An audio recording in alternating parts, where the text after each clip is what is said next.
লাঠির গরম, পাটির গরম, নেতার গরম, নীতির গরম, দিল্লিতে দাদার গরম, কলকাতায় দিদির গরম। কবর বলছে বাঁশতলায় এসে স্তর বুজুর্গ, আল্লাহ পাকের লাখ শুকরিয়া, তিনি আমাদেরকে বড় ভালোবেসে এমন এক শীতের শুরুতে ভালোবাসার সব মানুষগুলোকে ত্যাগ করে শয়তানের সাথে দুশ্মনী করে রহমানের সঙ্গে বন্ধুত্ব করে ফেরেশতাদের সাথে সাথ দিয়ে জান্নাতের বাগানে রসুলের মেহমানখানায় মেহমান হওয়ার সুযোগ পেয়েছি, আর সেটাকে সৎ ব্যবহার করতে পেরেছি। এজন্যে মুক্ত কণ্ঠে কৃতজ্ঞতা স্বীকার করে বলি আলহামদুলিল্লাহ। প্রশংসার একমাত্র মালিক হলো আল্লাহ। তিনি ছিলেন, তিনি আছেন, তিনি থাকবেন। আমরা কেউ ছিলাম না, আমরা কেউ থাকবো না। অতএব থাকবেন তিনি, ছিলেন যিনি। এই ক্ষমতার যিনি মালিক তিনি হলেন আল্লাহ। তার কাছেই যেতে হবে, ইচ্ছায় হোক আর অনিচ্ছায়,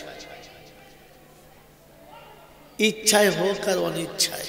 আর সেখানে যাওয়ার পরে লাঠি বল, পাটি বল, দল বল, বিদ্যে বল, বুদ্ধি বল, অর্থ বল, জনবল, মনোবল, বুকের বল, কোমরের বল, দেশের বল, দশের বল। তো কবর বলছে বাবা গোসল করে একবার আমাদের পাড়ায় শুবি চল, ওখানে শুলে বুঝতে পারবি সব বেকল। অর্থের গরম, ডিগ্রির গরম, রূপের গরম, যৌবনের গরম, বাপের গরম, বেটার গরম, লাঠির গরম, পাটির গরম, নেতার গরম, নীতির গরম, দিল্লিতে দাদার গরম, কলকাতায় দিদির গরম। কবর বলছে বাঁশতলায় এসে দেখবি ফুল নরম, ওখানে নরম হলে রেহাই আর গরম হলে পেটাই।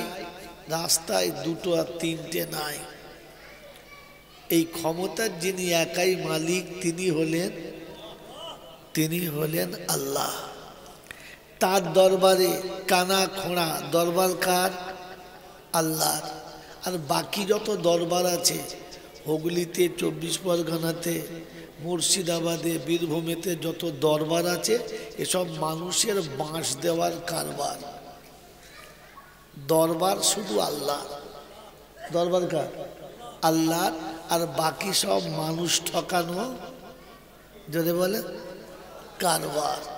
বোঝো বারবার, আমল করো একবার, মল্লি বেড়া পার। বুঝলেন?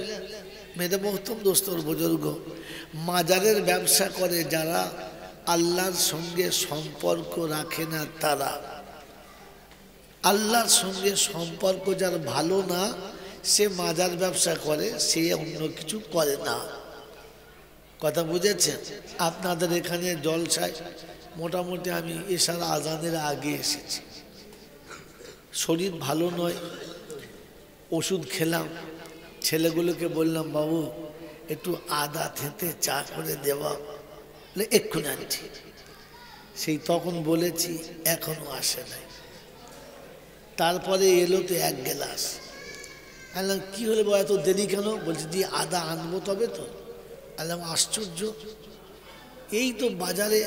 বলছে আপনি জানেন না, আদা আনতে বহরমপুর গিয়েছিলাম। যা সালা, আদা আনতে বহরমপুর, এই দৌলতাবাদ থেকে শুরু করে আর এই মাঝখানে কোথাও পাওয়া নেই। আপনি বোঝেন না এই দেশের খবর? চুপ শুয়ে দেখেন। আচ্ছা আপনি বলেন, আদা আনতে যদি বহরমপুরে যায়, তাহলে বুঝতে হবে দুটো বিষয়, যে মাঝখানে যত আদার দোকান আছে তার সঙ্গে এর মিল নেই, আর তা না হলে বুঝতে হবে দোকানে আদা নাই। কি তাই তো? তো মেরে মহতম দোস্তর বুজুর্গ, ঘরের সামনে মসজিদ থাকতে, পাড়ায় মাদ্রাসা থাকতে, এখান থেকে যদি আজমিরে যায়, তাহলে বুঝতে হবে মনে হচ্ছে যেন, বলে মাল মনে হয় এখানে নাই। আচ্ছা এই ছেলেগুলো কাঁদে, আর কাঁদে ছেলেগুলো,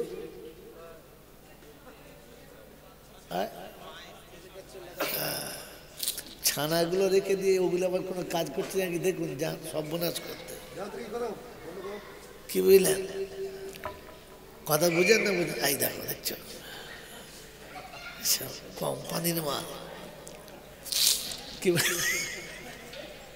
তো মেরে মোহতম দোস্তর বুজুর্গ, 5 ওয়াক্তের নামাজ নাই, পেচ্ছাপ করে পানি নাই, মুখে দাড়ি নাই, মাথায় টুপি নেই, মা বাপের পাতে ভাত নেই, পশ্চিম মাঠে চাষ নেই, খাসির গোলায় দড়ি দিয়ে ব্যা ব্যা করে যাচ্ছে। কোথায়? বলে বাবার দরবারে।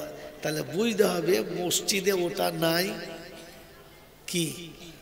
আর তা নাহলে বুঝতে হবে যে আল্লাহর সঙ্গে মালের মিল। কথা মনে থাকবে ইনশাআল্লাহ। এই জন্য মনে রেখে দেন, পৃথিবীতে বহু রকমের মানুষ থাকবে, আর আপনাকে আমাকে মানুষ হয়ে কবরে যেতে হবে। এই জন্য জলসা শুরুতে একটা কথা বলে দিচ্ছি, এটা বড় মাদ্রাসা, হাদিসের দার্স হয়, এখানে ওলামারা ফারাগাত হাসিল করে, হাফেজে কোরআন হয়। বলেন, শুয়োর কোনো দিন জাহান্নামে যাবে? জানে না। দেশের লোক কি বোকা, জিজ্ঞেস করেন মৌল সাহেবদের, শুয়োর জাহান্নামে যাবে? কি বলেন? যাবে। কিন্তু শুয়োর যে খাবে সে কেন যাবে? শুয়োর তো নিজেই যাবে না। এটা বুঝতে গেলে পৃথিবীর কোনো স্কুল নেই, কলেজ নেই, ইউনিভার্সিটি নেই, কোনো রকমের কি মিশন নেই, কোনো রকমের কোনো সেশন নেই। এটা একটা জায়গায় বুঝতে পারে, সেটা হচ্ছে মাদ্রাসা। আর যেখানে আসলে মেঠে মনের আশা, ওটার নাম মাদ্রাসা, ওটার নাম। এই জন্য শোনালাম বাবাজি, শুয়োর কোনো দিন জাহান্নামে যাবে না, কিন্তু শুয়োর যে খাবে তাকে যেতে। কারণটা বলতে পারলেন না তো বাবাজি? এটার জন্য আবার 20,000 টাকা আলাদা লাগবে। তৈরি বলুন ইনশাআল্লাহ, বলুন ইনশাআল্লাহ। আমাকে দিতে হবে না, ভয় খাবেন না, আমি টাকা চাইবো না, টাকা চাওয়া লোক চলে গেছে। জাস্ট বোঝানোর জন্য বললাম। 3টে জায়গাতে মিথ্যা কথা বলা চলে। ক জায়গায়? 3 জায়গায়। তার প্রথম জায়গার নাম কি? প্রথম জায়গার নাম কি? যেখানে একজন মুমিনের জান চলে যাচ্ছে আপনার সত্য কথার জন্য, ওইখানে সত্যটাকে এড়িয়ে যান। এড়ানো বোঝেন? একবার ডাহা কাঁচা মিচে কথা নয়, কথাটা একটু এড়িয়ে যান, যেন বেচারা জানটা বেঁচে যায়, হ্যাঁ না? একটা। আর একটা হচ্ছে যেখানে দেখবেন দুটো মুমিনের বিচ্ছেদ লেগে যাচ্ছে, এই বিচ্ছেদটা যাতে না লাগে, 2 মুমিনের মোহাব্বত বেড়ে যায়, ওইখানে মিথ্যাটা একটু ঢাকা দিয়ে বলো। কথা বোঝেন না? লাস্ট ছিল বিবির কাছে, এমাল প্রথমেই বিবিকে ঝেলে দিয়েছে। আরে মুর্শিদাবাদের লোক কি বকারি, প্রথম বোর কাছে বলে। মেরে মোহতম দোস্তর বুজুর্গ, এই 3 জায়গার লাস্ট জায়গা হচ্ছে বিবির কাছে। কারণ যদি ওখানে আপনি শান্তির বাতাবরণ তৈরি করতে না পারেন, তাহলে আপনার জীবনে সফলতার সিঁড়ি দেখতে পাবেন না। তার নমুনা শুনিয়ে দিচ্ছি, শোনেন। পৃথিবীর প্রত্যেকটি পুরুষের উত্থান এবং পতনের মূলে একটা নারীর হাত থাকতেই হবে। শব্দ মনে রাখেন, পৃথিবীর প্রত্যেকটি পুরুষের উত্থান এবং পতনের মূলে একটা নারীর হাত বলে থাকতে হবে। আর সেই নারী 4 শ্রেণীর হবে: মা, বিবি, ঠিক আছে, আর বান্ধবী, আর তা নাহলে রক্ষিতা। কথা বুঝেছেন? এই 4টে মেয়ের মধ্যে কোনো একটা মেয়ের হাত থাকতে হবে। সেজন্য মেরে মোহতম দোস্তর বুজুর্গ, এই ঘরের স্ত্রীকে একটু শান্তিতে রাখার জন্য, তার মনস্কামনাটাকে একটু ফুটিয়ে তোলার জন্য মাঝে মাঝে মিথ্যার আড়াল নিতে হয়, তবে সব জায়গাতে নয়। কথা বোঝেন নাই? যেন এরকম না হয় যে আপনি মিথ্যা বলতে বলতে এমন জায়গা করেছেন আপনার কোনো কথা সে বিশ্বাসই করে না, বললে বলে মিথ্যাবাদী, তুমি কথা বলো না, তোমার সব কথা মিথ্যা। না, ওরকম নয়, মাঝে মাঝে প্রয়োজনে একটু চালাতে হয়, সব জায়গাতে নয়। মন থাকবে ইনশাল্লাহ, মন থাকবে ইনশাল্লাহ। এই জন্য শোনেন, যেখান থেকে বলছিলাম সেখান থেকে বলি, এখানে থাক। তবে পয়েন্ট আপনাকে শোনাতে হবে যে শুয়োর কোনো দিন জাহান্নামে যাবে না, তবে শুয়োর যে খাবে তাকে জাহান্নাম ছাড়বে কেন বলতে হবে আপনাকে, এটা আপনি খুঁজে বার করেন। মেরে মহতরম দোস্ত বুজুর্গ, শোনাচ্ছিলাম তার দরবারে। দরবার কার? জোরে বলেন, আল্লাহ। দরবারের মাপকাঠি কি? এখান থেকে শিখে যান, তাহলে কেউ বললে ঠকাতে পারবে না আপনাকে। দরবারের মাপকাঠি কি? যেখানে যাবার পরে কোনো শ্রেণী ভাগ থাকে না, এটা উনি, ওটা উনি, সেটা তিনি, না। দরবার, এখানে প্রবেশ করলে সবার সমান অধিকার, ওটার নাম, জোরে বলেন, दरबार, ওটার নাম दरबार। एक ही सब पे खड़ा हुए हैं महमूद आयास, अब ना कोई बंदा ना बंदा निवास। একটা মসজিদে আজান হয়েছে, আল্লাহু আকবার, আল্লাহু আকবার। প্রথম কাতারে দাঁড়িয়েছে, প্রথম কাতারে দাঁড়িয়েছে পায়খানার মিস্ত্রি, আর পিছনের কাতারে দাঁড়িয়েছে মুখ্যমন্ত্রী। আপনার অনুমতি নেই বা ইমামের সাহস নেই, একে বলবে আপনি নেমে যান আর ওনাকে আগিয়ে দেন, তুই পায়খানার মিস্ত্রি, ম্যাথরের বাচ্চা, নিচে নেমে যান, বলতে পারবেন? পারবেন? যদি বলে এই ইমামকে ইমামতি করতে দেওয়া যাবে, ওকে মসজিদে রাখা যাবে, বলে তুই আগে প্রথম তুই বেরো, বলতে পারো, কথা বোঝেন? অতএব এটা দরবার, এখানে দুজনের সমান অধিকার, যে যেমন আসবে সে তেমন দাঁড়াবে। কথা বুঝেছেন কি জি? একটা কাতারে দাঁড়িয়েছে ঝাড়ুদার, পিছনের কাতারে দাঁড়িয়েছে মিনিস্টার। আপনার হুকুম নেই একে সরাবার আর ওকে তাড়াবার, কারণ এটা দরবার, এখানে সবার সমান অধিকার, এর নাম হলো দরবার।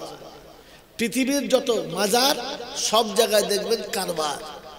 যদি দেখে যে 4 চাকা গাড়িতে এসেছে, গাড়িটা ভিআইপি স্করপিওতে এসেছে কিংবা বিএমডব্লিউতে এসেছে, আর 4টে নেমেছে, 3টে ন্যাংটো, একটা হাফ পোশাক। ন্যাংটো বোঝেন না? ব্লাউজ আছে কিন্তু নেই নেই ভাব, কি বস্ত্র গায়ে আছে কিন্তু ফাঁকা ফাঁকা ভাব, তার মানে ন্যাংটো। কথা বোঝেন, বোঝেন না? আর একটা আছে মোটামুটি, তা ভালো করে নয়, মানে মাথা আছে টুপি নেই, কথা বোঝেন না? জামা আছে পাইকারের মতো, মোচমানের মতো নয়। হাতে কিন্তু মোটটা বেশ জব্বর আছে আর জোড়া খাসি আছে। তখন মাজারের খাদেম দেখবেন টুক করে নেমে পা আবার আগিয়ে যাবে, আবার আগে থেকে সালাম দেবে, বাবা এসো খাবো। কথা বোঝেন না? আপনাকে ডেকে ভিতরে নিয়ে যাবে, আপনার পাশে যে 2-3টে উলঙ্গ আছে যারা, ওদেরকেও মহব্বতের সঙ্গে একবার চলো মা তোমাদের 2 ফোঁটা দেবো, চল, বুঝতে হবে তোমার হারামির হার সব কটা, ডেকে ভেতরে নিয়ে যাবে। আর যদি দেখে হেঁটে এসেছে, পায়ে চপ্পল নেই, মাথায় টুপি নেই, গায়ে জামা আছে ধোয়া পরিষ্কার নেই, মাথায় চুল আছে তেল নেই, হাতে কিছু মাল নেই, এসে মুহাব্বতে সালাম দিয়ে বলেছে হুজুর একটু ভিতরে আসবো, বাইরে বসুন, অসুবিধা আছে ভাই, হুজুর একটু আসবো, আবার বিরক্ত করে। আশ্চর্য! আল্লাহর ওলিদের দরবার তো সবার সমান হওয়া দরকার ছিল, ওকে ডেকে এনে ভিতরে ঢুকালেন আর একে ঢুকতে চাইলে ঢুকতে দিলেন না। এটার নাম কারবার, এটার নাম ওটা দরবার নয়, ওটা হচ্ছে কারবার। যারা বসে আছে সালারা আড়তদার, বুঝলেন কি বাবা? বুঝলেন? এই জন্য শুনেছিলাম তার দরবারে কানা খোঁড়া, সাদা কালো, দেশি বিদেশি, আমাদের ওদের, এ দলের ও দলের, হাফেজ সাহেব, মোল সাহেব, পীর সাহেব, ফকির সাহেব, ডাক্তার মাস্টার, শিক্ষিত মূর্খ, ধনী গরিব, চাষা ভুষো, কানা কুঁজো, অচল সচল, দুর্বল সবল, মরলে সব এক দল। মরলে কদল? হানাফি সাফি, মালিকি হাম্বালি, কাদরিয়া চিস্তিয়া, মোজাদ্দেদিয়া নকশবন্দিয়া, দেওবন্দ ফুরফুরা, তবলিগ হেজবুল্লাহ, আজানগাছি হাক্কানি, কাদিয়ানি, তালতলা নারকোলডাঙ্গা, পাথর চাবড়ি পিয়ার ডাঙ্গা, মরে গেলেই কবর ডাঙ্গা, আর কোনো ডাঙ্গা নাই। হিন্দু মুসলমান, জৈন খ্রিস্টান, বেঈমান নাফরমান, মরলে সব সমান সমান। তখন একটাই নাম, লাশ। কি? লাশ। আর ফেরেশতারা বলছে যখন যাচ্ছিস তখন যা, তবে যাবার সময় দেখে যাস আগে চলে গেছে আচাচা বাঁশ। আগে কবরে আগে লাশ গেছে না বাঁশ? জোরে বলে, ছেলা না আছেলা? আচাচা বাঁশ। যদি আমল থাকে তো পাস, আর তা না হলে গেলেই এখান থেকে জলসা শুনে বাড়ি যাওয়ার সময় ভাবতে ভাবতে যাস যে আমার তকদিরে কি আছে, বাঁশ না পাস। মেরে মহতম দোস্তর বুজুর্গ, এই ভেবে যাওয়ার নামটাই হলো কি বলেন? দিন। এই দিন হলো আল্লাহর কাছে নবীর থেকে দামি। এই দিন আল্লাহর কাছে নবীর থেকে যদি বলে দামি, যার কারণে দিন মার খাবে আল্লাহ পছন্দ করেন নাই। নবী মার খাবে ঠিক আছে, তবু দিন মার খাবে, কথা বলে না। রাসূল মার খাবে, এটা আল্লাহ মেনে নিয়েছে, কিন্তু দিন মরে যাবে এটা আল্লাহ মেনে নেননি। তাই তিনি শুনিয়েছেন, আল্লাহ নবী শুনিয়েছেন, লাদ্দীনু আহাব্বু মিনান নবী। মেরে মহতম দোস্তর বুজুর্গ, আমি আর আপনি ওই দিন নিয়ে কবরে যাওয়ার চেষ্টা করবো ইনশাআল্লাহ। জোরে বলেন ইনশাআল্লাহ। আল্লাহ আপনাকে আমাকে ভাবার তৌফিক দিন, বলুন আমিন।